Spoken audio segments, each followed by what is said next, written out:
Alors bonjour à tous, bienvenue sur DailyFX.fr, bienvenue au Good Morning Euro-Dollar.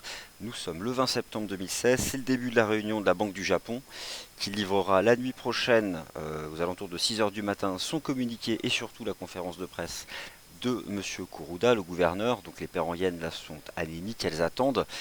Et surtout demain, donc la Réserve fédérale, elles intègrent les toutes dernières statistiques américaines et pourtant la probabilité de voir la Fed relever ses taux demain n'a pas bougé. C'est 20% selon les futurs négociés à Chicago. Quelques banques cependant défendent dès demain une hausse des taux. A priori, pardon, c'est le cas de la recherche BNP en Europe, par exemple, pour ne citer qu'une banque. Mais voilà, elles ont toutes leur scénario. La réunion la plus probable pour une telle action de la Fed reste le mois de décembre. Alors trader sur marge comporte un risque élevé, peut-être recommandé à tout investisseur, car cela peut générer des pertes qui dépassent votre capital de trading. On va être bref ce matin. Je suis avec vous dans le Good Morning Euro Dollar, dans le Commodities Market Report, et ensuite vous serez entre les mains de Monsieur Le Gadadin et de Monsieur Offrand toute la journée. Voici les dates à retenir donc de réunion de la Réserve fédérale des États-Unis. Le 21 septembre, le 2 novembre et le 14 décembre, la probabilité la plus forte reste solidement positionnée sur le 14 décembre. Demain, bon, c'est peu probable. Par contre, notez bien, 21 septembre, il y a ici une petite astérix. C'est donc une réunion associée à une mise à jour des projections macroéconomiques de la Fed, plus une conférence de presse de la présidente. Ce qui compte, c'est ça, la mise à jour des projections macroéconomiques. C'est un tableau, c'est toujours le même, avec des prévisions sur le marché du travail, sur l'inflation, sur la croissance économique et sur ses propres taux d'intérêt. C'est-à-dire que la Fed envisage, elle dit, voilà, mes taux d'intérêt vont évoluer comme ça lors des 2 prochaines années. Bon, généralement, ça ne se vérifie pas, mais en tout cas, c'est quand même important de voir comment elle actualise toutes ces données. Par rapport à ce qui était proposé hier dans le Good Morning Euro Dollar, eh bien, ça suit plutôt son cours de manière positive. J'avais une conviction forte hier sur les paires en dollars, c'était l'AUSSI dollar, l'AUD USD, pour deux raisons. La première raison, c'était un relèvement des taux, enfin une action de la Banque populaire de Chine qui avait amené un relèvement général des taux courts en Chine, ce qui a soutenu toutes les devises liées à la monnaie chinoise, et notamment le dollar australien, et d'autre part le dollar US, malgré le superbe environnement statistique de vendredi dernier, notamment l'inflation à la consommation, il recule, alors légèrement. Je vais vous montrer l'analyse technique du DXY, alors c'est le code mnémonique de l'US Dollar Currency Index, qui pondère à 55% l'euro-dollar. Voilà sous quelle résistance technique nous sommes. Donc c'est un petit rejet et au final vous pouvez constater que à mesure que les semaines passent, la compression devient de plus en plus étroite. Et en analyse technique, lorsqu'on comprime, lorsque la volatilité s'écrase, tôt ou tard on démarre un mouvement directionnel. Et pour ça, il faudra une donnée fondamentale. Alors d'ici la réserve fédérale, moi j'ai toujours ce scénario d'une remontée de la UD-USD. Après, on peut quand même constater que c'est assez lent, il y a peu de prise de risque, le momentum n'est pas très rapide. D'ailleurs, regardez ici l'évolution du RSI journalier de la UD-USD, il le montre bien. Alors, est-ce qu'on peut réellement atteindre les 0,76 avant la Fed? Là, c'est une question de vitesse. J'en doute, il y a vraiment peu de prise de position, mais moi, quoi qu'il arrive, techniquement parlant, j'oublie les fondamentaux, c'est propre, quoi. Ligne de tendance, support horizontal, bon.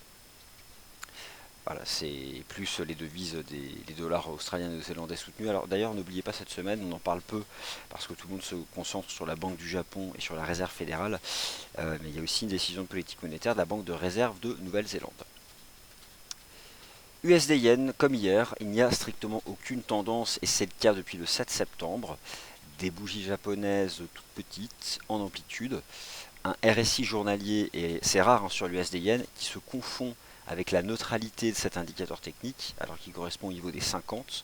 Regardez, on a l'impression que c'est complètement parallèle à la ligne des 50, ce qui signifie que sur les 14 derniers jours, vous avez autant de variations haussières que baissières. C'est donc un range, le marché ne prend aucune décision, parce que la Banque du Japon, c'est la spécialiste des effets de surprise, et surtout la spécialiste des déceptions. Ça fait plusieurs mois qu'on attend qu'elle fasse quelque chose de nouveau, qu'elle n'a pas encore engagé. Elle devrait, a priori, si l'on croit les spéculations du marché, baisser davantage son taux de refinancement, actuellement situé à moins 0,10 si je ne m'abuse. Je ne vais pas vous dire de bêtises, moins 0,20. Non, c'est toujours moins 0,10. Autant pour moi. Donc voilà, alors elle a attendu sur ses taux, elle pourrait les baisser davantage, ce qui peut soutenir l'USD Yen. Mais attention, parce que si le dollar US est mis sous pression par une Fed accommodante, donc ça restera de toute façon compliqué. C'est la pire des sessions Forex pour l'USD Yen, hein. La BOJ le matin, donc juste avant l'heure du déjeuner, mais en Asie. Ce sera le petit matin en Europe. Et la Fed ensuite le soir.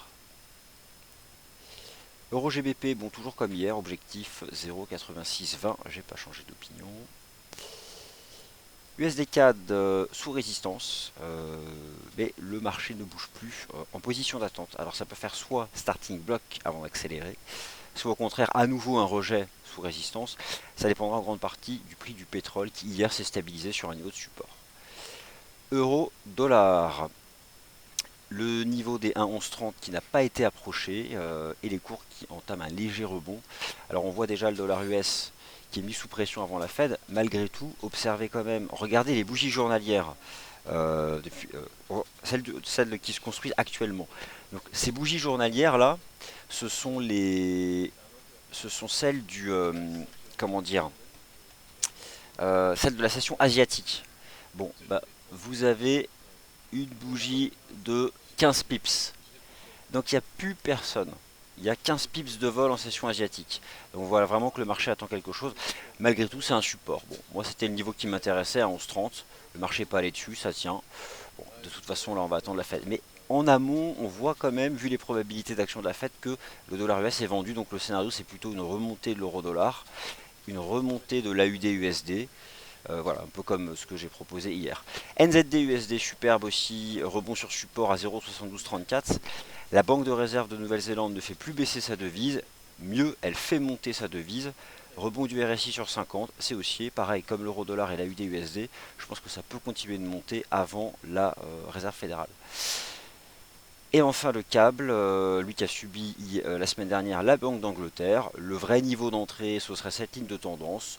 Bon, là on voit que ça remonte un peu parce que c'est le dollar US qui est un peu sous pression, mais bon, on a réintégré le range. Voilà, franchement ça m'intéresse pas.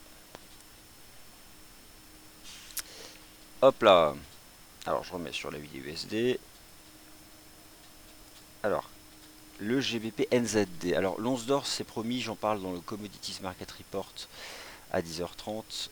Le GBP NZD, j'avais un chart de ce cross, mais il est plus là. Ok, c'est pas grave, on va aller chercher. Alors hop.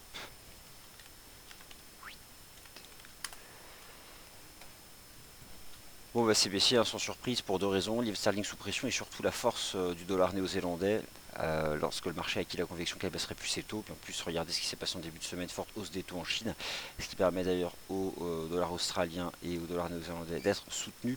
Le risque là pour le GBP NZD c'est d'une part de revenir sur ses récents plus bas. Donc là c'est un graphique en données weekly, mais on en prend la direction, 1,7698, c'est un énorme niveau technique, hein. C'est le point bas de 2013. J'ai pas assez mais c'est même le plus bas historique. Donc là clairement il y a tout pour que le marché brise les plus bas historiques. Franchement, il y a eu un rebond début juillet, un autre rebond le 6 août, troisième fois que le marché revient sur le support après cette jambe de baisse. Je vois plutôt clairement le risque de cassure. Demain, la Banque de réserve de Nouvelle-Zélande qui fait monter sa devise depuis des semaines, la livre sterling qui est sous pression. Honnêtement, je ne reviendrai pas moi à l'achat sur ce support. Il y a plutôt un risque que ce soit brisé. Voilà, a priori, la BOJ fera pas grand chose parce qu'elle a dit qu'elle attendait la Fed. Mais bon, comme c'est la spécialiste des déceptions et des effets de surprise, on ne sait jamais.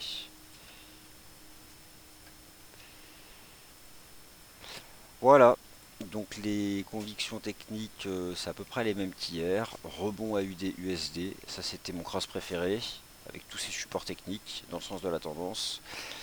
Rebond NZD USD depuis que la Banque centrale fait monter sa devise, même quand elle baisse ses taux, et avec un rebond du RSI sur 50. Et avant la Fed, rebond de l'euro-dollar, mais dans des proportions réduites, on va dire, pour aller chercher quoi, peut-être 1,12, 1,12,15. Voilà, toute première résistance en cours de clôture, c'est 1,12,18. voit que d'ailleurs le marché pourrait former un range entre ces deux moyennes mobiles suivies, MM20, MM50, et votre MM20 jours, elle passe à un 12,06. Donc voilà, on peut chercher un 12,06, un 12,10, voir ce cours de clôture un 12,18. Donc voilà, des petites convictions, quelques scénarios directionnels pour quelques dizaines de pips, et franchement je vois pas pourquoi le marché décalerait de 200 points avant deux grandes banques centrales. Par contre, il le fera probablement au moment des banques centrales ou dans la foulée. Et en effet, le GBP-NZD, il y a clairement un risque qui casse ses plus bas historiques. On se retrouve à 10h30 pour le Commodities Market Report.